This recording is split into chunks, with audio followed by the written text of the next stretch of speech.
মহাভারতে অনেকেই কিন্তু বেশ কৌতূহলী মানুষ। সবাই কৌতূহলী, আমরা তো দেখবো আজকে। হ্যাঁ, খুবই কৌতূহল আছে। সেই যে ঢুকলো, সঙ্গে সঙ্গে এক বিরাট বড় এক বাহু প্রসারিত করে একজন তাদের সামনে দাঁড়িয়ে তাদের পথ রোধ করলো। দাঁড়াও, কোথায় যাচ্ছ? যুধিষ্ঠির রাক্ষসকে বলেছে, কি চাও? বলতে, দেখো আমি কিরমির। বক রাক্ষসকে মনে আছে? বলছে, হ্যাঁ, কি হয়েছে? আমার ভাই সানি দেওলের মতো টিউবওয়েল উঠিয়েছিলেন, উনি গাছ সমূলে উৎপাটিত, এইভাবে সমূলে নিয়ে মাথার মধ্যে টান করে মেরেছে। মানে ভীম তো অনেক এগিয়ে গেছে, এর সাথে যুদ্ধ হলে পরে কি যে হবে আমার ছেলেটার, সেই ব্যাপারে কথা কিন্তু এখনো বলেনি। এবং তার কি মনে হচ্ছে সেটাও সে বলেনি। সে হচ্ছে পাঞ্চালী বা দ্রৌপদী। বুঝলাম তুমি তো প্রজাপতি, তুমি সমস্ত পুণ্য কাজের পেছনে রয়েছো, কিন্তু কথা হচ্ছে যে আমার সাথে এটা হলো কেন? কিন্তু তারা সেই সময় আমার জন্য একজনকে, তার গান্ডীব থেকে লাভটা কি হলো অর্জুনের? যদি আকাশ পতিত হয়ে যায়, যদি হিমালয় শীর্ণ হয়ে যায়, সমুদ্র যদি শুকিয়ে যায়, আমার এই কথা মিথ্যা হবে। এমন সময় যুধিষ্ঠির হঠাৎ করে কিউরিয়াস হয়ে উঠলেন, কৌতূহলী। হ্যাঁ, আপনি ছিলেন না বললেন, কোথায় গেছিলেন বলুন তো? এবার শল্য সাথে ডিরেক্ট যুদ্ধ। হ্যাঁ, জ্ঞান ফিরেই বলছে, এটা তুমি কি করছো? কোথায় নিয়ে যাচ্ছ আমাকে? তুমি জানো না বৃষ্ণিকুলের একটা কেউ মানে যুদ্ধ থেকে পালায় না? এটা কি কথা হলো? আমার একটা প্রতিপত্তি আছে মহিলাগুলোর মধ্যে, ব্র্যান্ডিং কেটে যাবে। আপনি যদি বলেন তাহলে আমি দেখুন এবার কিভাবে নিয়ে যাই আপনাকে। তারপর তো ইউটার্ন করে নিয়ে যায়, মানে সে অন্য লেভেলে বলছে যে পা মাটিতে পড়ছে না, মনে হচ্ছে ঘোড়া, মনে হচ্ছে তারা উড়ছে পুরো, গোল গোল করে পুরো শাল্যের শোভনগরের চারদিকে ঘুরে যাচ্ছে। এয়ারফোর্স ওয়ানের অবস্থা খারাপ, জাস্ট পড়ে যায় মাটিতে, তারপরে জাস্ট এইভাবে তীরটা নিয়ে মারতে যাবে, ব্যাস।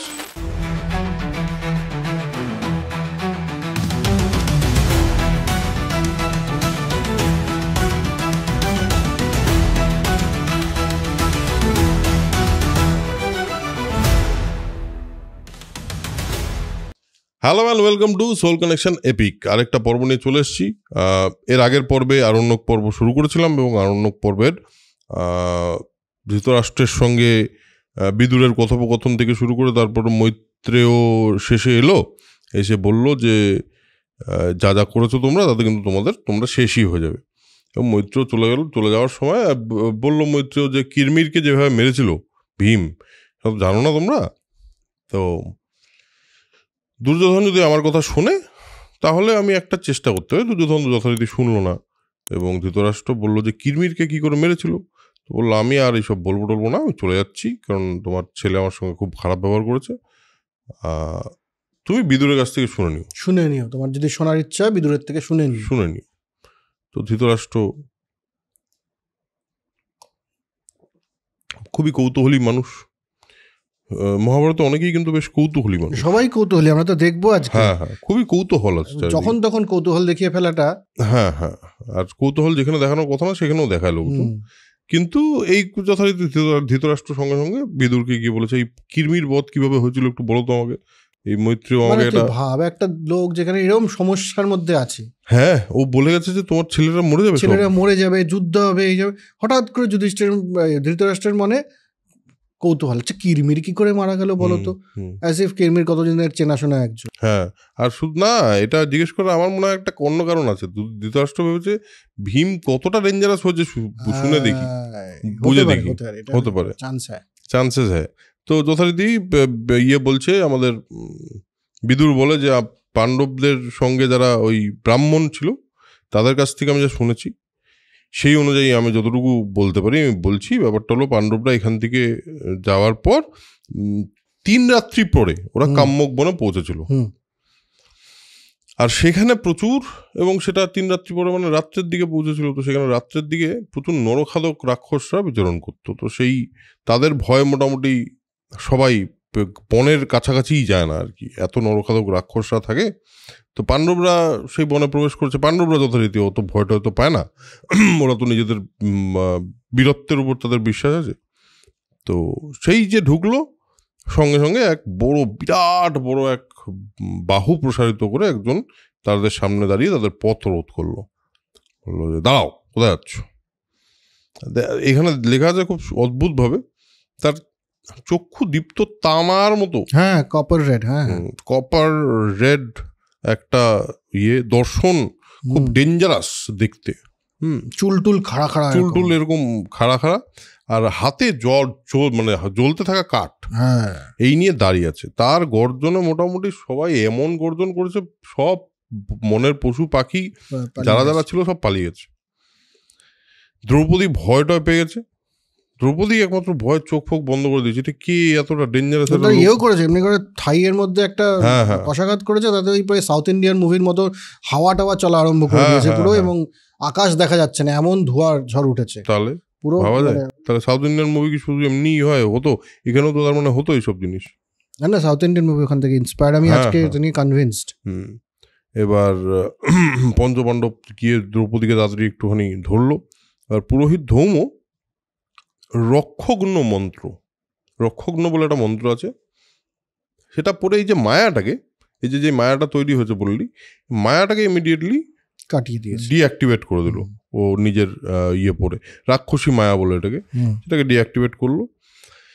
যুধিষ্ঠির রাক্ষসকে, এখানে এই জিনিসটা তো ওখানে জানি না লেখা আছে কিনা, দ্রৌপদী যে ভয়ে এরম এলিয়ে পড়লেন এবং পঞ্চপাণ্ডব তাকে একেবারে ধরে রইলেন, সেটার অদ্ভুত একটা মেটাফরিক্যাল দিয়েছে, যে অ্যাজ ইফ একটা নদী এবং তার চারদিকে চারজন তোর পর্বত, এরকম ভাবে আর কি মনে হচ্ছে, যে 4-5টা পর্বত যেন ঘিরে রয়েছে নদীকে, এমনি ভাবে মাঝখানে লুটিয়ে পড়েছেন দ্রৌপদী।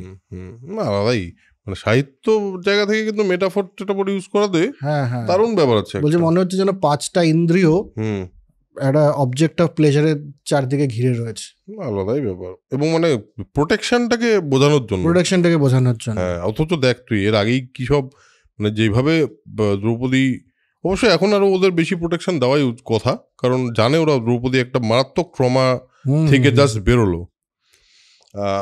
যাই হোক, তো এবার যুধিষ্ঠির রাক্ষসকে বলেছে, এবার প্রশ্ন করেছে, রাক্ষসের মায়াটা চলে গেছে, রাক্ষসকে প্রশ্ন করে কি চাও? বলছে দেখো আমি কিরমির বক রাক্ষসকে মনে আছে? বলছে হ্যাঁ, কি হয়েছে তাদের? আমি ওর ভাই, আর তোমাদের এই যুদ্ধে আমি হারাবো আর তোমাদের সবাইকে খেয়ে নেবো, এটা হলো আমার বেসিক উদ্দেশ্য। প্রথমে জিজ্ঞেস করেছে তোমরা কে? বলছে আমরা তো পঞ্চপাণ্ডব ইত্যাদি, যুধিষ্ঠির, ভীম, অর্জুন, এরা সমস্ত। বাহ, নেকি আর পুচপুচ, একদম তোমাদের জন্যই তো বসেছিলাম। হ্যাঁ, এবার বলছে যে তুমি আমাদের খাবে কেন? তখন বললে না, আমি অনেক দিন পরে আমার বক রাক্ষস দাদাকে মারার লোকটাকে পেয়েছি, হ্যাঁ, তাকে আমি ছাড়বো? কোনো চান্সই নেই, কোনো মানে। আর তার মধ্যে কি, আবার আমার একটা বন্ধু ছিল, বিরাট ভালো বন্ধু, বেস্ট ফ্রেন্ডস ছিলাম আমরা, হিড়িম্ব, তাকে ভীম মেরেছে। সব আজকে ভীমের রক্ত আমি খাবো, আর সেই রক্ত দিয়ে আমি ভ্রাতার তর্পণ করবো, তাহলে গিয়ে আমার একটা প্রতিশোধ হবে, আর এই হিড়িম্ববধেরও এটাই প্রতিশোধ হবে। আর ভীমকে বলছে মানে খেয়ে খেয়ে ওরা সরু করে ফেলবো আমি, এবার খেয়ে দিয়ে ওকে কেমন ভাবে খাবো, সরু করে দেবো। তো ভীম যথারীতি অনেকক্ষণ ধরে শুনেছে এইসব। আর আমার মনে হয় কি বলতো, ভীমের যে এক্সেস যে পাওয়ারটা, সেটা কিন্তু জেনারেলি লোকজন হট করে জাজ করতে পারতো না, বা অ্যাসেস করতে পারতো না। আমার মনে হয় কেন, ওই যে অযুৎস হস্তির বল পেয়েছে, তোকে বাইরে থেকে দেখলে নিশ্চয়ই বোঝা যেত না। তো যথারীতি অযুৎ শক্তির বল দিয়ে কি করো, ওটা গাছ নিয়ে সানি দেওলের মতো টিউবওয়েল উঠিয়েছিলেন উনি, গাছ সমূলে উৎপাটিত, এইভাবে আর সমূলে নিয়ে অর্জুন গান্ডিবটা ধরেছে, ভীম ওই গাছ নিয়ে মাথার মধ্যে টান করে মেরেছে। মানে তুই ভাব, মানে ব্যাপারটা কি অদ্ভুত না? মানে তাহলে কি ভীম কত বড় কত শক্তি ভীমের হতে পারে, একটা গাছ নিয়ে তার মাথায় মারলো। হ্যাঁ, রাক্ষসও ওই যে জ্বলন্ত কাঠ ছিল, সেই কাঠটা কিরমির, সেই কাঠটা ও ছুঁড়ে মারে ওর দিকে, আর ভীম পা দিয়ে বাঁ পায়ে গোল দেওয়ার মতো ব্যাপারটা, বাঁ পা দিয়ে ফাট করে কাঠটাকে সরিয়ে দিল, মাঝখান থেকে জাস্ট চিড়ে গেল আর কি, কোনো কিছুই অসুবিধা হলো না। এবার যথারীতি দুজনে মল্লযুদ্ধে, ও গাছ উঠিয়েছে, কিরমিরও একটা গাছ উঠেছে, এখানকার এই ভার্সনে তো তাই যে কিরমিরও গাছ উঠেছে, তারপরে গদার জায়গায় গাছ দিয়ে মারামারি হচ্ছে। হ্যাঁ, প্রথমে গাছ দিয়ে মারামারি হচ্ছে, তারপরে সেখান থেকে মানে ভাব অত বড় গাছ দিয়ে মারামারি করছে দুজন, দুজনেই বলবান। হ্যাঁ, যে সানি দেওয়াল একটা টিউবওয়েল উঠিয়ে নিল, ওই থেকে অমরিশ পুরী একটা টিউবওয়েল উঠিয়ে নিয়েছে, দুজনে টিউবওয়েল দিয়ে মারামারি চলছে, কি অদ্ভুত। গাছ দিয়ে মারামারি করতে করতে বলছে প্রিসেন নেয়, মানে দুই ষাঁড়ের মতো দুজন দুজনের দিকে এগিয়ে গেল, মারাত্মক মারামারি শুরু। এবং যথারীতি স্বাভাবিক ব্যাপার, ভীম এখানে অ্যাডভান্টেজ পেয়ে যায় এবং ভীমের শক্তি বেশি, এবং ভীমের সেই সবল পীড়নে কিরমির মোটামুটি জর্জরিত হয়ে পড়ে নিচে মানে মাটিতে পড়ে যায়। ভীম তাকে একেবারে পিষে মেরে ফেলে, পিষে। তো কিরমির বধের পর থেকে বুঝলেন ধৃতরাষ্ট্র বিদুর বলছে যে ওই তারপর থেকে কাম্যক বনটা হয়ে গেছে একটা সেফ প্লেস, এবং পাণ্ডবরা তারপর থেকে দ্রৌপদীকে নিয়ে কিন্তু সেখানেই বসবাস করে। তো এই হলো কিরমির বধ পর্ব। এইটুকুই কিরমির বধ পর্ব। ভীষ্ম এই ধৃতরাষ্ট্র তারপর শুনে তার কি রিয়াকশন হলো সেইটা আমরা এটার মধ্যে নাই, না এখানে আছে। He seems thoughtful and as if in sorrow. ওই তো মানে ওইটুকু তো হবেই, এটা তো বোঝাই যাচ্ছে। মানে দুঃখই পেয়েছেন যে ও মানে ভীম তো অনেক এগিয়ে গেছে, এর সাথে যুদ্ধ হলে পরে কি যে হবে আমার ছেলেটা। ঠিক, এটাই ভাববে স্বাভাবিক। ছেলেটা কি দুজন ছেলে, দুর্যোধন দুঃশাসন দুজনকেই তো শেষ করবে। আরে 100টা ছেলে মরে যাবে বলেছে, সব ছেলে মরে যাবে, এটা ইয়ার কি নাকি? আর এইটা বিদুর কিন্তু দুবার বলেছে যে তোমার একটা দুটো ছেলের যে এত সমস্যা, দুর্যোধনকে মেরে ফেলো না, তা তুমি বাকিরা বেঁচে যাবে। বহুদিন ধরেই বলা হচ্ছে, হ্যাঁ বাকিরা বেঁচে যাবে, কিন্তু ওই আর কি যা হয় নিয়তি। এরপরে কি হলো? এরপরে তো একটা অন্য পর্ব শুরু হচ্ছে, অন্য একটা পর্ব শুরু হয়ে যাচ্ছে। এই এতে লেখা হচ্ছে এটার নাম হচ্ছে কৈরাত পর্ব। আর এখানে হলো অর্জুনাভিগমন, মানে অর্জুন অভিগমন পর্ব অধ্যায়। ও আচ্ছা, ইন্দ্রলোক গমন যেটা বলছে, এখানে ওটাকে আলাদা করা আছে। এই ভার্সনে কৈরাত পর্ব হচ্ছে তোর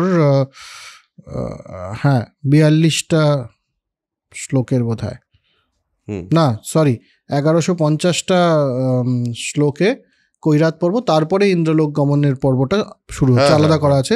যাই হোক আমরা শুরু করে দিই। শুরু করতে কি হলো এখান থেকে? এই পর্ব শুরুতে কি হয়? হ্যাঁ, এবার এই পর্বের শুরুতে এরা তো মনে আছে এতদিনে এবার এই ভোজ, বৃষ্ণি এবং অন্ধক এরকম সমস্ত বাসুদেবকে সামনে রেখে এতদিনে এরা এসে পৌঁছলেন, এবং প্রচণ্ড রাগে এরা রয়েছেন যে কি করব এবার আমরা, কারণ এরা তো বন্ধু মানুষ। বাসুদেব মানে কৃষ্ণ এসে গেছেন, কৃষ্ণও খুব রাগে আছে যে এভাবে তো হবে না। কৃষ্ণ এসে বলছেন যে এই ধরিত্রী দুর্যোধনের রক্ত পান করার জন্য মুখিয়ে রয়েছে। হ্যাঁ, কর্ণ, শকুনি, দুঃশাসন, এদের সমস্ত মানুষজনকে শেষ করে দিতে হবে, এবং এক্ষুনি বলো তো, এক্ষুনি আমরা যাব এবং শেষ করে দেবো। আর কৃষ্ণ গেলে পরে তো ব্যাপারটা হবেই, এর নিয়ে তো কোনো সন্দেহ নেই। এখানে যে জিনিসটা শুরু হয়, যেটা তুই বলছিলি যে এটা উল্টো গীতা, হ্যাঁ। তার আগে এখানে একটা আছে, সেটা হলো একটা ধর্মের কথা বলে এখানে, এটা ইম্পর্টেন্ট। সেটা হলো অনিষ্টকারী শঠকে বধ করাই হলো ধর্ম। হ্যাঁ, এটা বলে যে এই যারা আমাদের অনিষ্ট করে, যেরকম শঠ লোক, মানে যেরকম ধোকাবাজ, তাদেরকে কিন্তু বধ করাই আমাদের ধর্ম। এবং উত্তেজিত হয়ে সে তো মানে প্রায় সবকিছুকে জ্বালিয়ে দেবে, এরকম একটা অবস্থা চলে যাচ্ছে। হ্যাঁ, এবার উল্টো গীতাটা শুরু হলো যে অর্জুন এবার কৃষ্ণকে বলা শুরু করলেন। কি বলা শুরু করলেন? যে আচ্ছা, এই প্রথম আমরা দেখলাম যে কৃষ্ণকে একটা দেবত্বের জায়গা দেয়া হচ্ছে অর্জুন দ্বারা। কারণ অর্জুন তাকে বলছেন যে আপনি তো প্রজাপতি ঋষির সময় থেকেই আছেন, সমস্ত সৃষ্টি হয়েছে আপনার হাতে, আপনার নাভি থেকে ব্রহ্মার জন্ম, আপনার নাভি থেকে ব্রহ্মার জন্ম, এবং আপনি এই মনুষ্য জন্মের আগে হাজার হাজার বছর কখনো এক পায়ে ওখানে পুষ্কর নদে দাঁড়িয়েছিলেন। এই অদ্ভুত, সৃষ্টির আগে পুষ্করে কি করে দাঁড়িয়ে থাকে কে জানে না। তারপর বলছে পুরাকালে গন্ধমাদন পর্বতে যত্র সায়ং গৃহ মানে এটা আবার অদ্ভুত দেখলাম লেখা আছে, যত্র সায়ং গৃহ মানে যত্র সায়ং হয়, মানে যেই স্থানে সন্ধ্যা হয় সেই গৃহতে তো আপনি ওই গৃহ, এইটা হলো নাম, এই মুনি হয়ে আপনি সহস্র বছর তপস্যা করেছেন। পুষ্করে 11,000 বছর আপনি এক পায়ে দাঁড়িয়েছিলেন, হ্যাঁ, ঊর্ধ্বাঙ্গের বস্ত্র ছাড়া। এগুলো নিশ্চয়ই কোনো স্পিরিচুয়াল মিনিং বা ফিলোসফিক্যাল মিনিং থাকতে পারে, জানি না। আপাতত এভাবেই লিখছেন যে সরস্বতী নদীর তীরে, হ্যাঁ, 12 বছর ধরে আপনি তপস্যা করেছেন। তো এবং আপনি হচ্ছে সমস্ত আত্মা, সমস্ত ব্রহ্মের মূল হচ্ছে আপনি। তুমি নারায়ণ, তুমি হরি, তুমি ব্রহ্মা, তুমি সূর্য, তুমি চন্দ্র, তুমি কাল, তুমি আকাশ, তুমি পৃথিবী। ঠিক। এবং সমস্ত পৃথিবীকে জয় করার পরে আপনি সেটা ইন্দ্রকে দিয়ে দিয়েছেন শাসন করবার জন্যে। হ্যাঁ, ব্রহ্মা, সোম, সূর্য, ধর্ম, হ্যাঁ, ধাতা, যম, অনল, বায়ু, রুদ্র, কাল, সবই তো আপনি। আপনার তো জন্ম নেই, একদম জন্ম ছাড়া আপনি সৃষ্টিকর্তা। বলেছে তুমি হচ্ছে আসল ভগবান, আসল গড আর কি, মানে ইউ আর দ্য সুপ্রিম। তারপর বলে যে তুমি শিশু বামন রূপে 3 পায়ে স্বর্গমর্ত পাতাল প্রদক্ষিণ করেছিলে, তুমি কি ভুলে গেছো এটা? হ্যাঁ, এই ওকে প্রথম বলা হলো কিন্তু মহাভারতে যে ও বিষ্ণুর অবতার, একদম।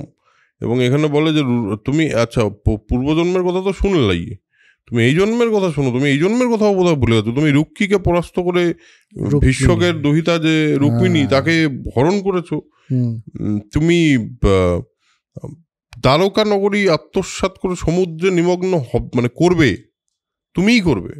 তো বলেছে শাল্যকে বধ করেছো তুমি, তুমি ইন্দ্রদুম্ন বলে একজন কাউকে বধ করেছো, তুমি শিশুপাল, তুমি নিশুন্দ, তুমি নরকাসুর, তুমি জরাসন্ধ, এদের সবাইকে বধ করেছো। এগুলো ভুলে যাচ্ছ তুমি।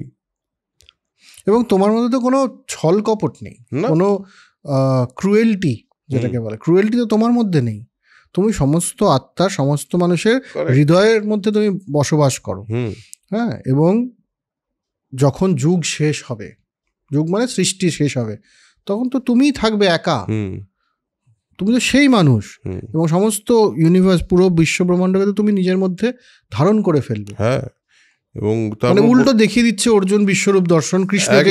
একদম একদম। এবং বলছে হ্যাঁ, মানে ক্রোধ, বিদ্বেষ, নৃশংসতা এইসব তোমার মধ্যে থাকতে পারে না, মানে এক্সিস্টই করতে পারে না। তোমার নাভিপদ্ম থেকে ব্রহ্মা জন্মেছেন, তুমি মধুকৈটপের হন্তাও তুমি, তুমি শূলপাণি শুম্ভ তোমার ললাট থেকে জন্মেছেন। তুমি কি জানো না, মানে তুমি কি ভুলে যাচ্ছ? কৃষ্ণ বলে যে, কৃষ্ণ একটুখানি চুপ করে থাকে নিশ্চয়ই, একটা মানে আমি যখন দেখতে যাবো এটা যদি বলে একটু চুপ করে তো থাকি। তারপর বলে যে অর্জুন দেখো, তুমি আমারই, আমি তোমারই। এটা শুনতে খুবই রোম্যান্টিক লাগতে পারে, বাট এটার কারণটা বোঝা যাচ্ছে ঠিক এরপরেই। কেন? যা আমার তাই তোমার। যে যদি তোমাকে কেউ দ্বেষ করে, তোমার উপর যদি কেউ হিংসা করে, সেটা আমার উপরেও করা। তার কারণ জানো তো, যে তোমার অনুগত সে আমারও অনুগত। কারণ জানো? বলে কি? বলে কারণ নর আর নারায়ণ, আমরা এই দুজন একসাথে ঋষি ছিলাম, আমরাই নরনারায়ণ। তো এর আগেও ওই খাণ্ডব দহনের সময় ওদেরকে বলা হয়েছিল নরনারায়ণ, কিন্তু ওখানে বলে এখন আমরা নরলোকে এসছি, কিন্তু আমার আর তোমার কানেকশনটা কিন্তু খুব ডেঞ্জারাস। সেই কারণেই এটা বলার কারণ আমার মনে হয় এটাই, যে সেই কারণেই বোধহয় মাঝে মাঝে আমার ওই, যেহেতু মনুষ্য জন্ম, যেহেতু হিউম্যান ইমোশনস আমার মধ্যে আছে, সেজন্য বোধহয় মাঝে মাঝে দেশ বা ইয়েটা বেরিয়ে আসে আমার মধ্যে থেকে। আরেকটাও জিনিস এখানে আমার পড়তে পড়তে মনে হলো, যে সেটা হচ্ছে ওই ধর আমাদের বেদান্তে বা উপনিষদে যেই এই কনসেপ্টটা আছে যে ডিফারেন্স নেই, ওই আহম ব্রহ্মাস্মি বা এই জাতীয় যে অদ্বৈতবাদের যে ব্যাপারটা, সেখানেও আছে যে তুমি আর আমি আলাদা নই। এটা কৃষ্ণ অ্যাকসেপ্ট করে নিচ্ছে যে আমি সুপ্রিম, তুমি যা বলছো সেগুলো ভুল নয় কিছু, কিন্তু তুমি আর আমি আলাদাও নই, তুমি যা আমিও তা। তুমি নর আমি নারায়ণ, হ্যাঁ, মানে দুটো কিন্তু আমরা একই, আমাদের দুজনের মধ্যে কোনো পার্থক্য নেই কিন্তু। না, হ্যাঁ, এটা একটা অদ্বৈতবাদের একটা জায়গা বলতেই পারিস। হ্যাঁ, অবশ্যই বলতে পারি। তো এইবার এখানে এত কিছু হচ্ছে। এ এসে বলেছে, কৃষ্ণ এসে বলেছে, তারপরে স্তুতি হয়েছে অর্জুনের, তারপরে আবার কৃষ্ণ বলছে, কিন্তু একজনের কথা আমরা এতক্ষণ অবধি শুনিনি, মানে পুরো মহাভারতে এতক্ষণ অবধি আমরা তার কথা সেভাবে শুনিনি। হ্যাঁ, এবং যতটুকু শুনেছি শুধু তার অবস্থানের পরিপ্রেক্ষিতে বা তার সিচুয়েশনের রিয়াকশন হিসাবে সে তার কিছু কথা বলেছে, কিন্তু সে তার জীবনে যা যা ঘটে গেছে সেই ব্যাপারে কথা কিন্তু এখনো বলেনি। এবং তার কি মনে হচ্ছে সেটাও সে বলেনি। সে হচ্ছে পাঞ্চালী বা দ্রৌপদী। দ্রৌপদী বলছে যে বুঝলাম তুমি তো প্রজাপতি, হ্যাঁ, তুমি হচ্ছে সমস্ত সৃষ্টিকর্তা, বেশ, তুমি হচ্ছে যজ্ঞের যে আহুতি দেওয়া হয় সেটা, এবং তোমাকেই আহুতি দেওয়া হয়, সবই তুমিই ক্ষমা করো, হ্যাঁ, এবং তুমিই সত্য, সে সব ঠিক আছে, কিন্তু এবং তুমি সমস্ত সবাইকে রিফিউজ দাও, সবাইকে, যে যখন বিপদে পড়ে তুমি তার বিনাশ মানে তাকে সাহায্য করো, তুমি সমস্ত পুণ্য কাজের পেছনে রয়েছো, তুমি সর্বত্র বিরাজমান, তুমি অসীম, সব ঠিক আছে, কিন্তু কথা হচ্ছে যে আমার সাথে এটা হলো কেন? আমি একটা ঠিকঠাক বংশ থেকে এসেছি, জীবনে কোনো পাপ করিনি জ্ঞানত, এবার আমারকে চুলের মুঠি ধরে যখন আমি ঋতুমতি, তখন আমাকে নিয়ে আসা হলো এক বস্ত্রে এরকম একটা সভার মধ্যে, এবং ধৃতরাষ্ট্রের ছেলেরা সমস্ত আমাকে দেখে হাসাহাসি করলো, অ্যাজ ইফ আমি একজন দাসী। আমাকে দাসী বানানোর কথা বললো, আমাকে দাসী বানানোর কথা বললো, আমাকে দাসী বানালো ফোর্সিবলি, হ্যাঁ। আর এই তখন পাণ্ডবরা, এই প্রথম আমরা এই এক জায়গায় দেখছি, কিন্তু দ্রৌপদী বলছেন তার ব্যাপারটা, যে পাণ্ডবরা যারা হতে পারে তাদের যুদ্ধে অনেক বীর, বুঝলাম তারা অনেক শত্রু ধ্বংস করেছে, কিন্তু তারা সেই সময় আমার জন্য একজনকে, তার গান্ডীব থেকে লাভটা কি হলো অর্জুনের? কেউ একটা আওয়াজ তুললো না, কেউ আমাকে প্রোটেকশন দিতে এলো না। ভীমের নাকি এত বল, কি হলো তাতে? লাভটা কি হলো? তাদের লাভটা কি হলো? হ্যাঁ, এ তো ধর্ম পালন তো আমি কাউকে আমার কোনো পতিকে করতে দেখলাম না সেই সময় যখন আমার বিপদ হয়েছে, কারণ একজন নীচ মানুষ আমাকে নিয়ে এইভাবে টেনে নিয়ে যাচ্ছে, এরা তখন নীরবে দেখছিল। আর এটা তো স্বামীর প্রথম ধর্ম, শাশ্বত ধর্ম, বাকি সব পরের কথা, কিন্তু শাশ্বত ধর্ম তো হচ্ছে যে স্ত্রীকে তার রক্ষা করতে হবে, এবং শুধু এটার মধ্যে কোনো নেই, এটার মধ্যে কোনো প্যাট্রিয়ার্কি নেই, কারণ বলছে এটা স্ত্রীরও ধর্ম স্বামীকে রক্ষা করতে হবে, কারণ স্বামীর ধর্ম কেন স্ত্রীকে রক্ষা করতে হবে? কারণ তার গর্ভে জন্মায় স্বামী আবার, মানে শিশু যে জন্মাচ্ছে তার মধ্যে তো স্বামীর অংশ রয়েছে, তো আমার তার মানে স্ত্রীর গর্ভে জন্মাচ্ছে, তাহলে তাকে তো প্রোটেক্ট করতে হবে, এবং স্ত্রীও রক্ষা করবে স্বামীকে, কারণ সে তো জন্মদাত্রী, তার স্বামীরই আরেক অর্ধ জন্মদাত্রী তো সেই, কারণ তার জিনটা তো সেই নিয়ে যাচ্ছে, জিন বলেনি, যাই হোক, কিন্তু আরেকটাও কথা, হ্যাঁ অবশ্যই, এবং তারপরে আরেকটা কথা বলেছে যে জেনারেলি নিপীড়িতদের বা শরণার্থীদের পাণ্ডবরা কিন্তু কোনোভাবে ত্যাগ করে না, মানে তারা একটা বিরাট কাজ করে তাদের জন্য, কোনোদিন পাণ্ডবদের কাছে এসে কেউ ফিরে যায় না, অথচ আমার ক্ষেত্রে কি হলো, আমাকে তো রক্ষা করলো না। আর তখন বলছে যে আর আমি তো সবাইকে পুত্র সন্তান দিয়েছি, যুধিষ্ঠিরকে প্রতিবিন্ধু নামক সন্তান দিয়েছি, সুতোষম দিয়েছি ভীমকে, হ্যাঁ, শ্রুতকীর্তি দিয়েছি অর্জুনকে, শতনিক এবং শ্রুতকর্মা দিয়েছি নকুল এবং সহদেবকে, এবং তারাও নিজের নিজের মতো করে মহারথী একদম করে, এত সমস্ত করে লাভটা কি হলো? এই ধৃতরাষ্ট্রের এই সমস্ত দুর্বল সমস্ত সন্তানেরা আমার উপরে এত বড় অত্যাচার করলো, তার তো কোনো আমি করতে দেখলাম না। তখন তো পার্থ মানে কি নামের অর্জুনের গান্ডীবও দেখলাম না, ভীমের বলও দেখলাম না, একদম। আর বলছে সবার সম্মুখে আমার চুল ধরে টেনে নিয়ে গেছে, আর এটা নিয়ে মানে কোনো বক্তব্য নেই কারো, এবং এই পয়েন্টে লাস্টে যখন সে বলছে যে মানে আমার চুল ধরে সবার মধ্যে নিয়ে গেছে, সেই সময় সে কেঁদে ফেলেছে, মুখে হাত দিয়ে মুখ ঢেকে সে কেঁদে ফেলেছে। কেঁদে ফেলে বলছে, খুবই কাঁদতে কাঁদতে বলছে, মধুসূদন, আমার না বাবা নেই, আমার ভাই নেই, আমার পতি নেই, আমার ভ্রাত মানে বান্ধব নেই, আমার কেউ নেই, আমার তুমিও নেই। খুবই মানে অভিমানের থেকে বলেছে এই কথাটা অবভিয়াসলি। এবং বলছে ছোট মানুষ মানে যারা ক্ষুদ্র তারা আমাকে নিপীড়ন করেছে। কর্ণ আমাকে দেখে উপহাস করেছে, আমার উপরে হেসেছে, এমন কথা বলেছে যেটা আমি তোমাকে বলতেই পারবো না, আর তার কোনো প্রতিকার তোমরা করছো না। এবং গিয়ে বলে, কেশব তোমার সঙ্গে তো আমার সম্পর্ক আছে। আচ্ছা, এই সম্পর্কটা এখানে বলে দিই। সম্পর্কটা হলো কৃষ্ণ দ্রৌপদীর মামাতো দেওর, এটা লেখা আছে। হ্যাঁ, তো মামাতো দেওর মানে একটু দূর সম্পর্কের হলেও তোমার সঙ্গে আমার সম্পর্ক আছে, তোমার যশ আছে, তোমার গৌরব আছে, এত কিছু থাকার পর তুমি সখা, তুমি প্রভু। দ্বিতীয় কথা, তোমার যশ আছে, গৌরব আছে। দ্বিতীয় কথা, তুমি সখা ও তুমি প্রভু। এই চারটে কারণে তোমাকে আমাকে রক্ষা করা তোমার উচিত। বলছে শ্রীকৃষ্ণ এখানে বলছেন যে দেখো,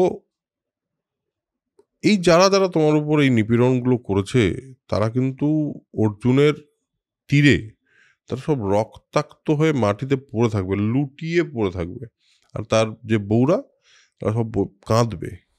তোমাকে যেরকম দুঃখ দিয়েছে তারাও সেভাবেই দুঃখ পাবে। আর বলছে পাণ্ডবদের জন্য যা সম্ভব আমি সেটা করব, এটা আমি তোমাকে প্রমিস করলাম, আমি তো করবই। আর তুমি শোক এতটা তুমি ভেঙে পড়ো না, এতটা শোক তুমি করো না। আমি প্রতিজ্ঞা করছি যে তুমি সমস্ত কিছুর রাজ্ঞী হবে, মানে রানী হবে, সম্রাজ্ঞী হবে। এবং যদি আকাশ পতিত হয়ে যায়, যদি হিমালয় শীর্ণ হয়ে যায়, যদি পৃথিবী খণ্ড খণ্ড হয়ে ভেঙে চুরে যায়, সমুদ্র যদি শুকিয়ে যায়, আমার এই কথা মিথ্যে হবে না। প্রায় প্রতিজ্ঞার মতো একটা। দ্রৌপদী অর্জুনের দিকে একটা তীর্যক চোখে তাকায়। অর্জুন তাকে বলে, দেখো সত্যি তুমি কেঁদো না, মধুসূদন যা বললো তার অন্যথা সত্যি হওয়ার কথা না, হবে না। তুমি একটু আগে তো শুনলে মধুসূদনকে আমি কি বললাম। আর দৃষ্টদ্যুম্ন বললো যে এগিয়ে এসে, কারণ এর আগে বলেছে কেউ নেই আমার, তো সবাই এগিয়ে এসে সেই সাপোর্টটা দেওয়ার জন্যই তারা এগিয়ে আসছে। বলছে আমি দ্রোণকে বধ করব, ভীষ্মকে বধ করবে শিখণ্ডী, আর ভীমসেন দুর্যোধনকে বধ করবে, আর ধনঞ্জয় বধ করবে কর্ণকে। আর বলরাম আর কৃষ্ণকে যদি সহায় রূপে আমরা পাই, তাহলে আমরা ইন্দ্রের সঙ্গে যুদ্ধেও কিন্তু জিতে যাব।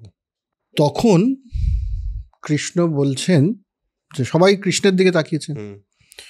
কৃষ্ণ বলছেন, আমি যদি থাকতাম সে সময় দ্বারকায় যদি আমি যখন থাকতাম, তাহলে এই সমস্ত বিষয়টা হতেই দিতাম না।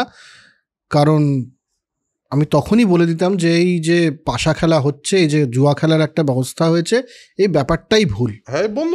আমি বন্ধ করে দিতাম। কারণ হচ্ছে এই যে চারটে, আমরা আগেও বলেছি যে এই চারটে জিনিস, যে একটা হচ্ছে যে অত্যাধিক নারী সঙ্গ, জুয়া খেলা, শিকার এবং সুরাপান, এ হচ্ছে ধ্বংসের মূল। এবং তার মধ্যে সবচেয়ে বড় হচ্ছে এই জুয়া খেলা, কারণ এতে এক মুহূর্তে সমস্ত সম্পদ সমস্ত কিছু নষ্ট হয়ে যায় একেবারেই। তো আমি যদি থাকতাম, তাহলে তো আমি ধৃতরাষ্ট্রকে এবং বাকি সমস্ত যারা রয়েছে তাদেরকে বুঝিয়ে, আমি বললে পরে তারা কনভিন্সড হয়ে যেত। আর যদি নাও হতো, আমি বলপূর্বক তাদেরকে বাধা দিতাম যে এটা আমি হতেই দিতাম না এই সমস্ত বিষয়টা, কারণ ওইখান থেকেই শুরু হয়েছে। তো আমি তো থাকলে পরে এসব কিছু হতেই দিতাম না। কিন্তু আমারও দুর্ভাগ্য যে আমি সে সময় দ্বারকায় ছিলাম না, আমাকে অন্যত্র যেতে হয়েছিল শল্যের সাথে যুদ্ধে। যেই দ্বারকা আমি ফিরে এসেছি, আমি তোমাদের এইটা জঘন্য যে ব্যাপার হয়ে গেছে, ব্যাপারটা জেনেছি, এবং জেনে আমি ছুটে এসেছি তোমাদের কাছে। এটুকু কৃষ্ণ বলার পর হচ্ছে কি ব্যাপারটা, যে কৃষ্ণ এসে বলছেন যে কনসোল করছে প্রথমত, তারপরে রাগ রেগে যাচ্ছে, অর্জুন বলছে যে না তুমি এরকম, দ্রৌপদী এরকম একটা র্যান্ড, তার প্রথম বিলাপ করছেন তিনি। এমন সময় যুধিষ্ঠির হঠাৎ করে কিউরিয়াস হয়ে উঠলেন, কৌতূহলী হয়ে উঠেছেন। আচ্ছা, আপনি ছিলেন না বললেন, কোথায় গেছিলেন বলুন তো, কি হলো কি? হ্যাঁ, কি করলেন? এত আপনি বাইরে গেলেন, কি ঘুরে ব্যাপারটা কি? মানে অ্যাকচুয়ালি আপনি ওখানে ছিলেন না কেন? মানে দ্বারকা ছিলেন না যে বলছেন, কারণটা কি? কারণটা কি? দ্বারকা ছেড়ে কোথায় গেছিল? দ্বারকা ছেড়ে কৃষ্ণ বলল, দেখো আমি বললাম তো শাল্ব রাজার কথা বললাম, তো তার এক সৌভনগর বলে একটা জায়গা আছে, সেটা বিনষ্ট করতে গেছিলাম। আর আপনার রাজস্বযজ্ঞে আমি শিশুপালকে বধ করেছি, তাতে শাল্ব খুব রেগে গেছে। মানে শাল্যই বলা উচিত, শাল্ব অ্যাকচুয়ালি, মানে শাল্যই বলি, শাল্য। তো শাল্য ক্রুদ্ধ হয়ে সে তো দ্বারকাপুরীতে, মানে আমাদের দ্বারকাতে সে আক্রমণ করে দেয়। এবার সে, আর তার ব্যাপারটা হলো ওই সৌভ বিমান বলে তার একটা ব্যাপার আছে। এইটা ওই বুহটা রচনা করে তিনি আবার আকাশে ছিলেন। হ্যাঁ, পুরো সৌভ নগরীটাই নাকি আকাশে যেখানে সেখানে ঘুরে বেড়াতে পারে। হ্যাঁ, ওটা আকাশে বিমান, ওটা অ্যাকচুয়ালি একটা এয়ারফোর্স ওয়ান টাইপের। হ্যাঁ, এমন একটা বড় ব্যাপার যে ওখানে পুরো পৃথিবীর মানে কি বলবো, ওর পুরো রাজ্যটাই ওখানে আছে, ওইটাই ওর রাজত্ব। তো প্রথম কথা হলো, আমাদের এই যে যাদবরা, হ্যাঁ, যুদ্ধের জন্য প্রস্তুত হয়ে একেবারে দ্বারকা, মানে সব দিক দিয়ে দ্বারকাকে সিকিওর করার জন্য যা যা দরকার সব করে ফেললো। কি করলো বলছে প্রথমে হলো উগ্রসেন এবং উদ্ধব। না, এখানে একটা ব্যাপার আছে যে একটু মানে ওখানে হয়তো ডিটেল করা কিনা আছে কিনা এটা জানি না। প্রথমে বলছে যে এরকম ব্যাপার, তো একটা অ্যাটাক করেছে, সমস্ত বাগান ফাগান সমস্ত নষ্ট করে দিয়েছে। এবং না, অ্যাটাকের আগের কথা বলছি আমি। আচ্ছা, না, প্রস্তুতিটা বলেনি তো। এখানে যেভাবে আছে যে বলছে যে এরকম অ্যাটাক করেছে, তারপর অন্য যুদ্ধ হয়েছে অন্যদের সাথে, কিন্তু তখন সে কোথায় কৃষ্ণ তাকে মারবো আমি, শিশুপালকে মেরে ফেলছে এসব করাতে, এবং তারপরে আমি গিয়ে ওকে মেরে ফেলি। না, ব্যাপারটা এখানে কিন্তু অন্যরকম ভাবে ডিসক্রাইব করা। তারপরে যুধিষ্ঠির জিজ্ঞেস করেছে, না এইটুকু বললে হবে না, পুরো ডিটেলে বলো। তারপরে আচ্ছা, না এখানে ওইভাবে নেই বোধহয়। তো এবার আচ্ছা, বুঝেছি। হ্যাঁ, এবার আমি ডিটেলটা যেটা আছে এখানে ডিটেলেই বলছি। তো বলছে যে উগ্রসেন হলো কে? উগ্রসেন হলো কংসের বাবা। আর মানে অভিজাত তন্ত্রের, দ্বারকার যে অভিজাত তন্ত্র, মানে কি বলবো, ডিপ্লোমেসি, এবং মানে তার অধিনায়ক বা প্রেসিডেন্ট লোকটা উগ্রসেন, তিনি হলেন মানে সিনিয়র মোস্ট। তো উগ্রসেন যেটা করলো, উগ্রসেন আর উদ্ধব হলো কৃষ্ণের এক বন্ধু। তারা দুজন মিলে বলল যে প্রথম কাজ যেটা করতে হবে সেটা হলো কেউ সুরাপান করতে পারবে না। এটা হলো প্রথম ডিসিশন নিতে, ঘোষণা যে কেউ সুরাপান করতে পারবে না, মানে এখন সবাইকে সেন্সে থাকতে হবে। হ্যাঁ, সুরাপান করলে পরে আমরা শল্যের সাথে ঠিকঠাক লড়াইটা করে উঠতে পারবো না। আর তার মানে একটা জিনিস ঠিক, আগেও দেখেছি আমরা দ্বারকার ব্যাপারে, সুরাপানটা দ্বারকায় বেশ একটা প্রচলিত ব্যাপার। হ্যাঁ। আর তারপর বলে আনর্ত বলে একটা দেশ আছে দ্বারকার কাছাকাছি। তো আনর্ত দেশের যে নট এবং নর্তক এবং গায়ক, এদেরকে অন্যত্র পাঠিয়ে দেওয়া হলো, কারণ এন্টারটেনমেন্টের জন্য এখন সময় নেই, না এখন ওইসব করা যাবে না, এখন ব্যাপারটা সিরিয়াস। সমস্ত সেতু, সমস্ত ব্রিজেস, এদিক ওদিক যা ছিল যেখান দিয়ে আসা যায় দ্বারকা, সব ভেঙে দেওয়া হলো, যাতে কেউ কোথাও। এটা কিন্তু খুব ইন্টারেস্টিং, কারণ এই ওয়ার প্রিপারেশন, ডিফেন্সিভ ওয়ার প্রিপারেশনের একটা দারুণ বর্ণনা। একদম। এবং বললো যে সব ভেঙে ফেলো। আচ্ছা, নৌকার যাতায়াত বন্ধ করে দাও। নৌ দিয়ে, মানে ওই কি বলে ওটাকে, নৌবহর এবং বর্ডার্স যা আছে, ন্যাশনাল এবং ইন্টারন্যাশনাল বর্ডার্স যা আছে, তাদের সেটাতে কোনো নৌ যাতায়াত হবে না, বন্ধ করে দেওয়া হলো। সৈন্যদের বেতন সেই সময় দিয়ে দেওয়া হলো ঠিক করে, খাবার দেওয়া হলো, ঠিকঠাক পোশাক দেওয়া হলো, কারণ তাদের মনে হলো এই মুহূর্তে সৈন্যরা হলো সবচেয়ে ইম্পর্টেন্ট। অস্ত্র দেওয়া হলো, স্টোর করা হলো, এবং জমি যা যা ছিল আশেপাশে এর কাছে, কি বলে আমাদের দুর্গের কাছাকাছি সেই জমিগুলোকে মানে উবার খাবার যেটাকে বলে আর কি বলে ওটাকে বাংলায়, বাঞ্জার যেটা বলে না না উঁচু নিচু, হ্যাঁ উঁচু নিচু করে দেওয়া হলো যাতে ঘোড়া টোড়া নিয়ে আসতে অসুবিধা হয়। হ্যাঁ হ্যাঁ হ্যাঁ, সেই সব হয়ে টয়ে হ্যাঁ। এবার মাঝখানের যে দারোগা সেটা তো সিকিউর হলো, কিন্তু ওই দিক থেকে অ্যাটাক তো হয়ে গেছে, এই অ্যাটাকটা তো হয়ে গেছে। এবার এই শাল্লের চতুরঙ্গিনী সেনা আছে, সেই সেনা সব দিক দিয়ে দারোগাকে মোটামুটি আটকে দিল। এবার কি হবে? এবার তিনজন বড় বড় যোদ্ধা, তিনজনই কৃষ্ণের পুত্র বেসিক্যালি, হচ্ছে চারুদেশনা, শাম্ব এবং প্রদ্যুম্ন। এর মধ্যে শাম্ব হচ্ছে জাম্ববাতীর ছেলে, কৃষ্ণের একজন স্ত্রী তার ছেলে, আর রুক্মিণীর পুত্র হচ্ছে চারুদেশনা এবং প্রদ্যুম্ন। একদম এরা সমস্ত লড়াই করা শুরু করলো। মূলত প্রথমে বলছে যে শাম্বের সাথে লড়াই শুরু হলো ক্ষেমবৃদ্ধি বলে একজনের। ক্ষেমবৃদ্ধি হচ্ছে জেনারেল, শাল্লোর জেনারেল, তার সাথে সে বিরাট লড়াই। হ্যাঁ, মানে একেবারে প্রচুর পরিমাণে তীর মারা হচ্ছে, সে সেটাকে অ্যাভয়েড করে যাচ্ছে কারণ তার মায়ার শক্তি আছে।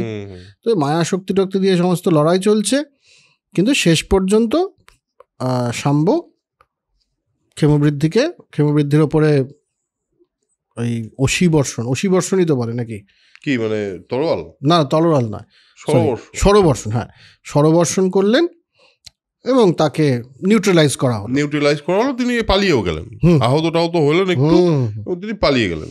তারপরে এলেন বেগবান এসে আবার শাম্বকে অ্যাটাক করা হলো। বেশ বেগ পাইয়েছে, কিন্তু না, শাম্ব দৈত্য আক্রমণ করেছে বেগবান, কিন্তু সে শাম্ব এবার স্বর ছেড়ে গদা দিয়ে আঘাত করলো, ব্যাস ও মরে গেল, ও জায়ান্ট ট্রির মতন পড়লো। তারপর বিবিন্ধ, বড় বড় সমস্ত ওয়ারিয়ার, হ্যাঁ বিবিন্ধ এসছে। কিন্তু বিবিন্ধর সাথে লড়াই শুরু হলো হচ্ছে চারুদেশনোর লড়াই শুরু হলো, এবং চারুদেশনোর বিবিন্ধকেও হারিয়ে দিলেন, বধই করে দিল। এবার শল্য সাথে ডিরেক্ট যুদ্ধ। শল্য এবার আবার সৌভতে চলে গেছে, ওপর থেকে এবার ব্যাপারটাকে দেখতে হবে আর কি, ড্রোন ফোন দেখে। না, এটা তার সঙ্গে প্রদ্যুম্নের সঙ্গে শাল্যের একটা যুদ্ধ হচ্ছিল, ওটা তো বড় যুদ্ধ। হ্যাঁ চল বল। প্রদ্যুম্নের সঙ্গে শাল্যর একটা যুদ্ধ হয়েছে এই ঘটতেই, আর প্রদ্যুম্ন গেছে শাল্যর সঙ্গে যুদ্ধ করতে, সেখানে কিন্তু মানে শাল্য কিন্তু প্রদ্যুম্নকে সরাঘাতে মূর্ছিত করে ফেলেছে। তার আগে ভালো লড়াই করেছে কিন্তু প্রদ্যুম্ন, মানে দুই হাতেই সে নাকি তীর চালাতে পারত, এবং সব্যসাচী দুই হাতে এমনি চেঞ্জ করে সে এমন করেছে দুটোর মধ্যে কোনো গ্যাপ নেই, প্রায় মেশিন গান ফায়ারের মতো একদম। তো এবং কোনো মুখে চোখে দেখে বোঝাই যাচ্ছে না যে এরকম একটা লড়াই করছে প্রদ্যুম্ন, সেই বীর। হ্যাঁ, আর এইখানে মূর্ছিত হয়ে গেল। আর এই দারুক মানে সারথি, আমরা আগে শুনেছি দারুকের নাম, শ্রীকৃষ্ণের সারথি। দারুকের যে পুত্র, তাকে একেবারে মানে ফার্স্ট একটা রথে করে যুদ্ধভূমি থেকে বের করে নি। কারণ প্রথমে তো একবার প্রদ্যুম্ন তীর মেরেছে, তাতে শল্য মূর্ছিত হয়েছে। হ্যাঁ, তারপরে সেখান থেকে উঠে গিয়ে তারপরে শল্য একটা তীর মেরেছে, তাতে প্রদ্যুম্ন পড়ে গেছে, তারপরে অনেকগুলো তীর মেরেছে তার দিকে। তো এবার দারুকির মনে হয়েছে যে আরে যুবরাজ তো মারা যাবেন, যুবরাজ মানে রাজপুত তো মারা যাবেন, তাকে নিয়ে লড়ান দিয়ে দিয়েছে ফেরত। তখন কি হচ্ছে দেখ। এবং তারপর প্রদ্যুম্ন ফিরে গিয়ে বলে যে এটা তুমি কি করলে, রাস্তাতেই জ্ঞান ফিরেই বলছে এটা তুমি কি করছো, কোথায় নিয়ে যাচ্ছ আমাকে? তুমি জানো না বিষ্ণুকুলের একটা কেউ মানে যুদ্ধ থেকে পালায় না, যা খুশি হয়ে যাক, মৃত্যুবরণ করে নেবো আমরা, কিন্তু পালাবো কি আবার? আর কৃষ্ণ সাত্যকী আমাকে কি বলবে এরপর, এটা করতে পারছো তুমি আমার সঙ্গে? সে যেতে যেতে তার জ্ঞান ফিরে আসে, এবং সে বলে কি তুমি এটা কি করছো, তুমি রথ ইমিডিয়েটলি ফিরিয়ে নাও, ইউটার্ন। কারণ আমাদের বিষ্ণু বংশের রাজা, মানে বিষ্ণু বংশের একজন হয়ে আমি যুদ্ধ থেকে ফিরে আসবো, তারপর কৃষ্ণ সাত্যকীকে মুখ কি করে দেখাবো?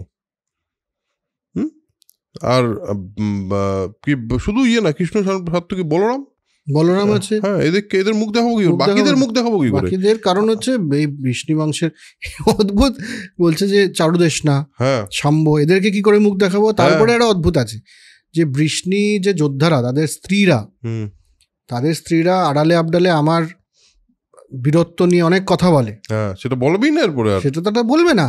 ওটা কি কথা হলো? আমার একটা প্রতিপত্তি আছে মহিলাগুলোর মধ্যে, ব্র্যান্ডিং ঘেটে যাবে। এরা তারপরে বলবে যে আমি যুদ্ধক্ষেত্র থেকে পালিয়ে ফিরে এসেছি, এই অপমান নেওয়া যাবে না, এর থেকে মৃত্যুবরণ ভালো। না না, চলো তুমি ইমিডিয়েটলি ফিরে চলো। আর শ্রীকৃষ্ণ আমাকে আমার উপর দায় দিয়ে তিনি ওই যুধিষ্ঠির রাজস্ব যজ্ঞে গেছেন। হ্যাঁ, তিনি ফিরে এসে আমার অপরাধ ক্ষমা করবে? তুমি এত বড় একটা ইয়ে করছো। আর সঙ্গে সঙ্গে রুক্মিণী পুত্র মানে এই প্রদ্যুম্ন বলে, ও আবার রথ ইউটার্ন করে শুধু না, বলছে যে দেখুন আমি বৃষ্ণি বংশের ব্যাপারটা জানি, প্রথম কথা। দ্বিতীয় কথা, আমি দারুকের ছেলে, তো দারুকের থেকে, আমার বাবার থেকে আমি পুরো রথ চালানোর ব্যাপারটা আমার কিন্তু শিখে গেছি অন্য লেভেলে। হ্যাঁ, এক্সপার্টিজ আছে। আমি শুধু ভাবছিলাম যে একজন বীর, সে এরকম অসম যুদ্ধে পড়ে গেছে, তাকে নিয়ে আসছিলেন। কিন্তু আপনি যদি বলেন তাহলে আমি দেখুন এবার কিভাবে নিয়ে যাই আপনাকে। আবার তারপর তো ইউটার্ন করে নিয়ে যায়, মানে সে অন্য লেভেলে। বলছে যে পা মাটিতে পড়ছে না মনে হচ্ছে ঘোড়াদের, মনে হচ্ছে তারা উড়ছে পুরো, আর গোল গোল করে পুরো শাল্যের সৌভনগরের চারদিকে ঘুরে যাচ্ছে। এয়ারফোর্স ওয়ানের অবস্থা খারাপ, খুবই খারাপ। এবং ফাইনালি এই আমাদের রুক্মিণী পুত্র প্রদ্যুম্ন কিন্তু শাম্বকে ঘিরে ধরে এবং কয়েকটা স্বরে সে মানে জাস্ট পড়ে যায় মাটিতে। তারপরে জাস্ট এইভাবে তীরটা নিয়ে মারতে যাবে, ব্যাস সেই সময় চলে এসছে ইন্দ্রাদি। আরে এদের কোনো কাজ নেই, এরা যখন তখন চলে আসে। অবশ্য এদের কাজ হলো কি বলতো, বিধাতার যাতে যে নিয়মটা সেট হচ্ছে সেটা ঠিক থাকে। এটা অদ্ভুত একটা ব্যাপার, তুই বল। হ্যাঁ, তো ইন্দ্র এসে বলেছে, শোনো 1 মিনিট দাঁড়াও, শাল্যকে বধ করার যে মানে ইয়েটা লেখা আছে, বিধাতা যিনি যা লিখেছেন, সেটা তোমার হাতে না, এটা কৃষ্ণর হাতে বধ হবে। তুমি এটাকে মেরে ফেলো না দুম করে। আর বিধাতা সংকল্প করেছেন যে মৃত্যু এর কৃষ্ণর হাতে হবে, মানে সেখানেই হবে। প্রদ্যুম্ন বলল, তো আচ্ছা, তাহলে তো আর কি করা যাবে, বিধাতার লিখন আমি কি খণ্ডাতে পারি? তো শাল্য মানে আমি পুরোপুরি মিলিটারি বেস ধ্বংস করে ফেলে এবার নেক্সট লেভেলে যাচ্ছিলাম, এসে বলছে না সিজফায়ার করো। একদমই তাই। তো সিজফায়ার বলে ঠিক আছে, তাহলে পরেই কৃষ্ণ দেখে নেবে, আমি সিজফায়ারই করলাম, ডেস্টিনির উপর ছেড়ে দিলাম। এ অদ্ভুত। কিন্তু এটা মানে ওভাবে মজা করে তো বলছি তাই যে সিজফায়ার করিয়ে দিয়েছে ইন্দ্ররা এসে। কিন্তু এটাও ইম্পর্টেন্ট যে destiny is more important than মানে একজন মানুষের ইচ্ছার থেকে। এটাও একটা কিন্তু গুজে দেয়া হলো এখানে, যে তুমি চাও আর না চাও, ইট ইজ নট ডেস্টিনি, নিয়তি এটা নয়। এর মেনেও নিল। এবং আরেকটা জিনিস হলো, সেটা হলো সবসময়ই একটা হায়ার অথরিটি আছে যারা মাঝে মাঝে যুদ্ধ করবো না, যুদ্ধ বন্ধ করো।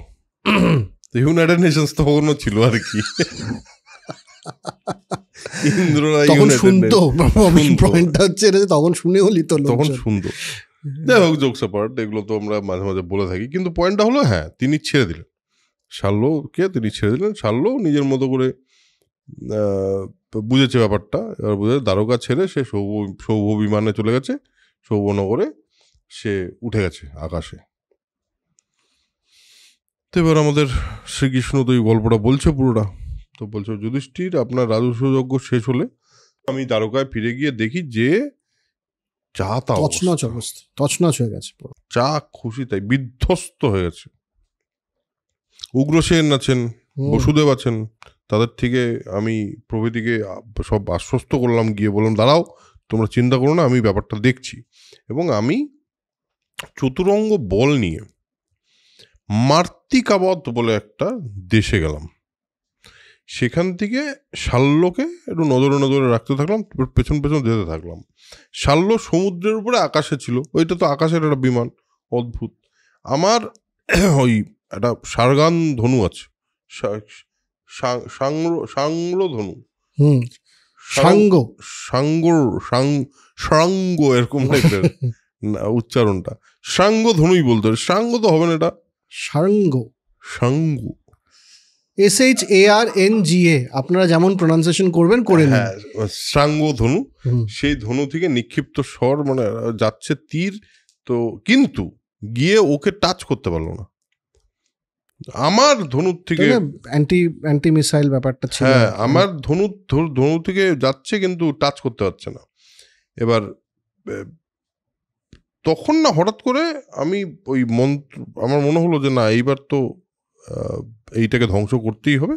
তো আমি মন্ত্রপুত সব আমার যে তীররা, সেই সমস্ত তীরকে নিক্ষেপ করলাম। তার মধ্যে দেখি এইটা টাচ করলো, দেখলাম ওর মধ্যে একটা কোলাহল শুরু হলো। আর যোদ্ধারা, যারা বড় বড় যোদ্ধা ছিল, তারা কিন্তু আমার ওই মন্ত্রপুত স্বরে এরা সব নিপতিত হলো, মানে পড়ে গেল, মানে তারা হেরে গেল, তাদেরকে হারিয়ে দেওয়া গেল। এবং এই সময় সৌভপতি শাল্ব, মানে সৌভ যে নগর, তার যে পতি শাল্য মায়াযুদ্ধ আরম্ভ করলো। এবার আমি তো প্রজ্ঞাস্ত্র প্রয়োগ করলাম, মায়াটা সরে গেল। এই সময় উগ্রসেনের ভৃত্য, উগ্রসেনের যে মানে খুবই কাছের লোক, সে এসে আমাকে এটা বলল যে কেশব, শাল্য দারোগায় গিয়ে তোমার পিতা বসুদেবকে হত্যা করে দিয়েছে,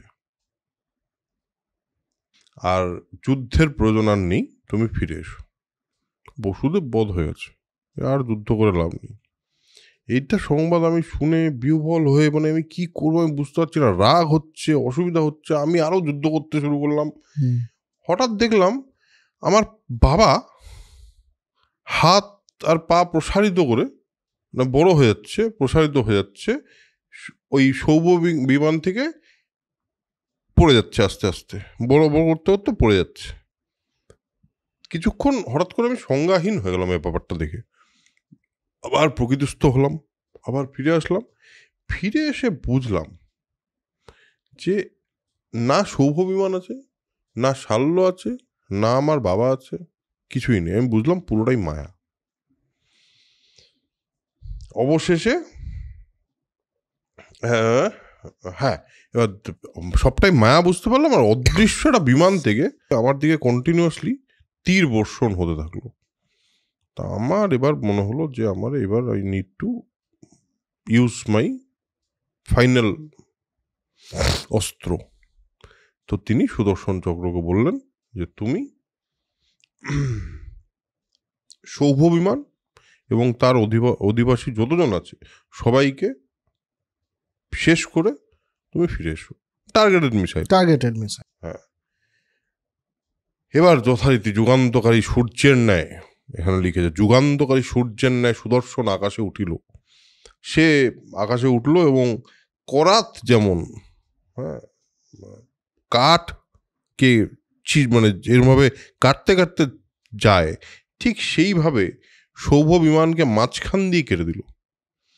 আর সুদর্শন চক্র আমার হাতে ফিরে এলে এবং কেটে দিল এবং সবাইকে শেষ করে দিল। হ্যাঁ, আমি আবার ফিরে এসেছি আমার হাতে। আমি বললাম এইবার হলো আমার শাল্যর দিকে তুমি যাও। আর সুদর্শনের আঘাতে শাল্য হলেন, শাল্যকে খুঁজে বের করা হলো, মানে সুদর্শন শাল্যকে দ্বিখণ্ডিত করে দিল। এবং তার যে অনুচর, যে দানব ফানব ছিল, কারণ সব মায়াতে ছিল আর কি, তো তারা একেবারে মানে হা হা করে, এখানে লেখা আছে হা হা করে পালাতে থাকলো, সব পালিয়ে গেল। এই হলো পুরোটা, বুঝলে, এই হলো ঘটনা। তো শ্রীকৃষ্ণ যুধিষ্ঠিরকে বলে শুনলেন এই পুরো ঘটনা। আমি যদি সেই সময়, আমি কেন দুধসভা যেতে পারিনি তার কারণ আপনাকে বললাম। আমি গেলে দুধ ক্রীড়া হতো না। তো এই কথা বলে তারা সবাই মিলে, যতজন ছিল আর কি, মানে সুভদ্রা ছিল, অভিমন্যু ছিল, এদেরকে নিয়ে দ্বারকায় তারা ফিরে গেল। ধৃষ্টদ্যুম্ন, দ্রৌপদীর যে পুত্ররা ছিল তাদেরকে নিয়ে পাঞ্চাল রাজ্যে চলে গেল। আর ধৃষ্টকেতু নিজের বোনকে নিয়ে, বোন মানে হলো ধৃষ্টকেতু এর বোন, আচ্ছা বোনের নাম লেখা আছে ভগিনী লেখা আছে, এটা নাকি সহদেবের ও ইনি নকুলের পত্নী নাকি, তো তাকে নিয়ে মানে ধৃষ্টকেতুর বোন যে সে নকুলের পত্নী, সঙ্গে চেদি রাজ্য চলে গেল। আর কৈকেয়গণ মানে সহদেবের যে শালক তারাও স্বরাজ্যে চলে গেল। মানে মোট কথা হলো যে যারা যারা এসেছিল এতক্ষণ তারা মোটামুটি সবাই চলে গেল নিজেদের জায়গায়। করেনুমতি হচ্ছে নকুলের বউয়ের নাম। হ্যাঁ, এবার ব্রাহ্মণগণকে প্রচুর ধন টন দান করে ওই সব প্রজাদের থেকে বিদায় নিয়ে পাণ্ডব, দ্রৌপদী, কারণ এতক্ষণে সব লোকজন এসে গেছিল এখানে, ধৌমকে সঙ্গে নিয়ে অন্য বনে চলে গেল তারা। যুধিষ্ঠির বলল, দেখো আমাদের 12 বছর বনবাস করতে হবে, এমন একটা জায়গা তোমরা দেখো যেখানে প্রচুর শিকার আছে, ফল ফুল আছে, প্রপারলি জল আছে, এবং যেখানে সাধু লোক বলতে কিন্তু উনি সাধুর কথা বলেননি, সন্ন্যাসীদের কথা বলেননি, তিনি বলেছেন যেখানে ভালো লোক বাস করতে পারে। অর্জুন বলল যে দ্বৈতবন একটা দারুণ জায়গা, ওখানেই আমার মনে হয়, ওখানে সরোবর আছে, হ্যাঁ ওখানে বেশ ফুলের জায়গা, ফুল ফল আছে, দ্বিজগণ সেখানে বাস করেন, মানে জ্ঞানী লোকজন সেখানে বাস করেন, আমরা কিন্তু 12 বছর ওখানে আরামসে কাটাতে পারি। তো পাণ্ডবরা দ্বৈতবনে সরস্বতীর নদীর পাশে একটা আশ্রম নির্মাণ করে বসবাস করতে থাকলেন। মার্কণ্ডেয় মুনি, মহামুনি মার্কণ্ডেয়, তিনি একদিন তাদের আশ্রমে এলেন এবং পাণ্ডবগণ যথারীতি সেবা টেবা করার পরে তার দিকে এবার মার্কণ্ডেয় যুধিষ্ঠিরের দিকে তাকিয়ে একবার একটা হাসি হাসেন।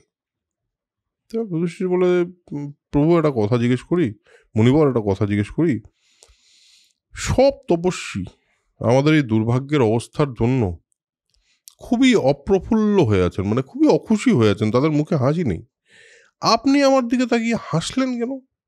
আপনার কি মানে এই বিপদ দেখে আপনার হাসি পাচ্ছে?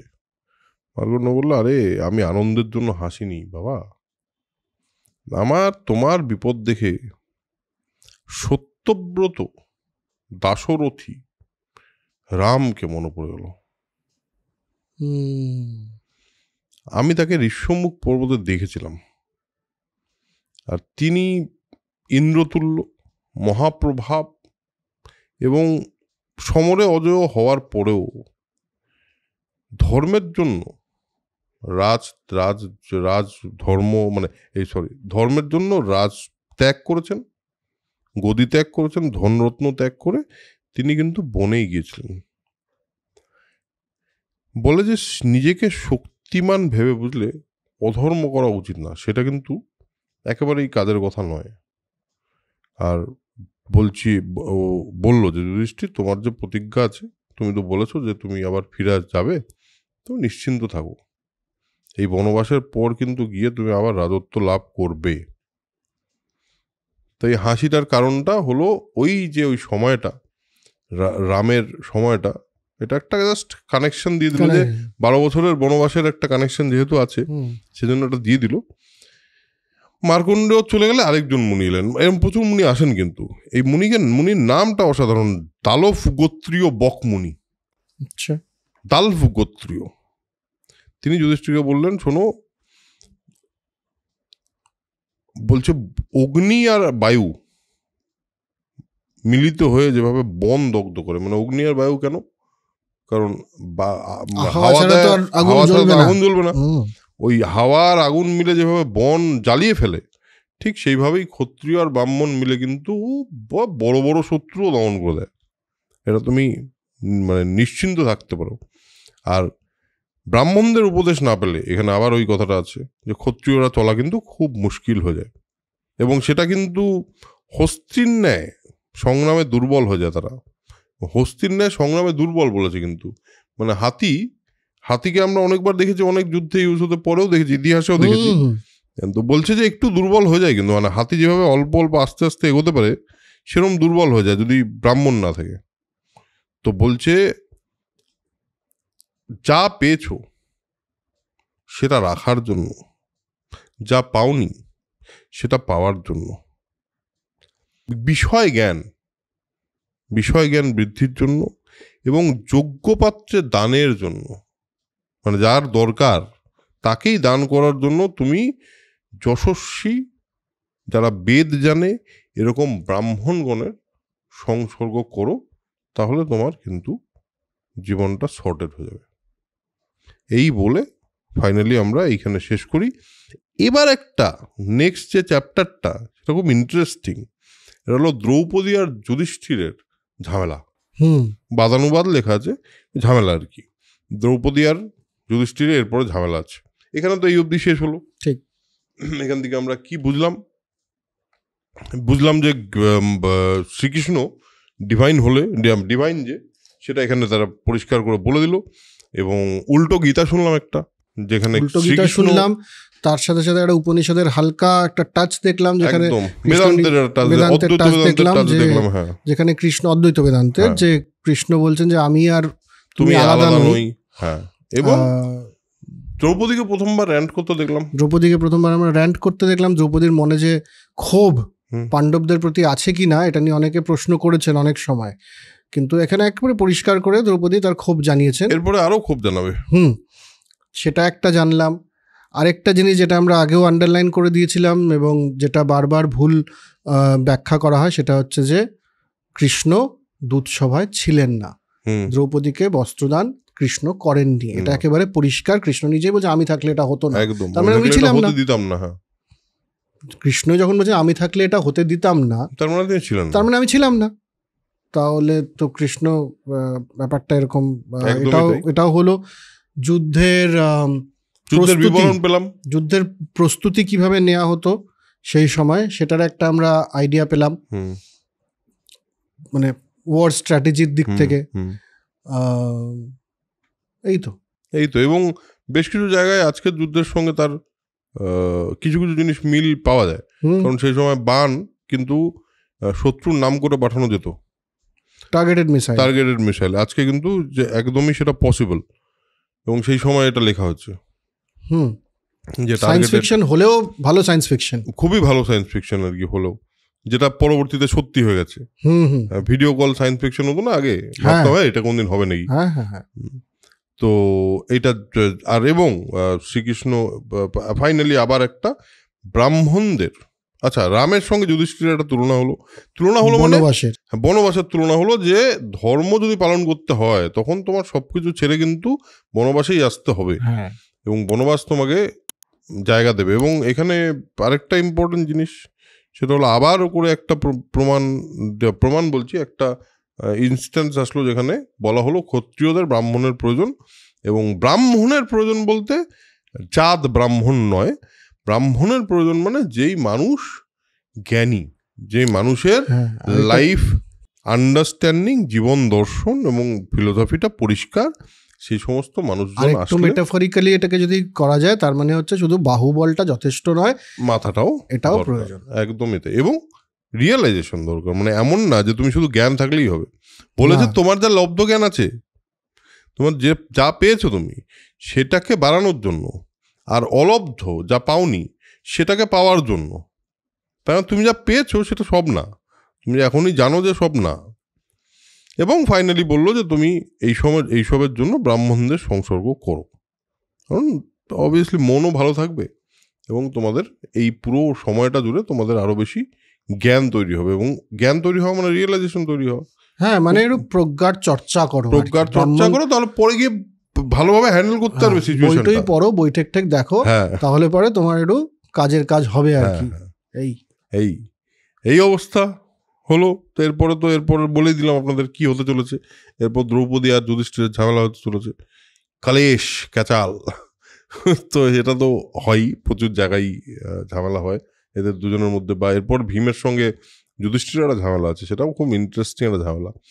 সো পুরো বিষয়টাই কিন্তু এই প্রশ্নটা যেটা আমরা করেছি, যুধিষ্ঠির কি ঠিক করেছিল, এইখানে কিন্তু এই প্রশ্নটাকে একেবারেই বন্ধ করে দেওয়া হয়েছে যে তা নয়, টিল একটা পয়েন্ট, সেই পয়েন্টটাও আমরা আসবো খুব শিগগিরই। তো আজকের এপিসোড এখানেই শেষ করা হোক। চলো তাহলে আজকের এপিসোড এখানেই শেষ করছি, পরে দেখা হচ্ছে পরের এপিসোডে। ততক্ষণের জন্য যেটা আমি বলি সেটা আজকে বলবো না, আপনারা বলবেন। কারেক্ট। চলুন টাটা, দেখা হচ্ছে পরের এপিসোডে।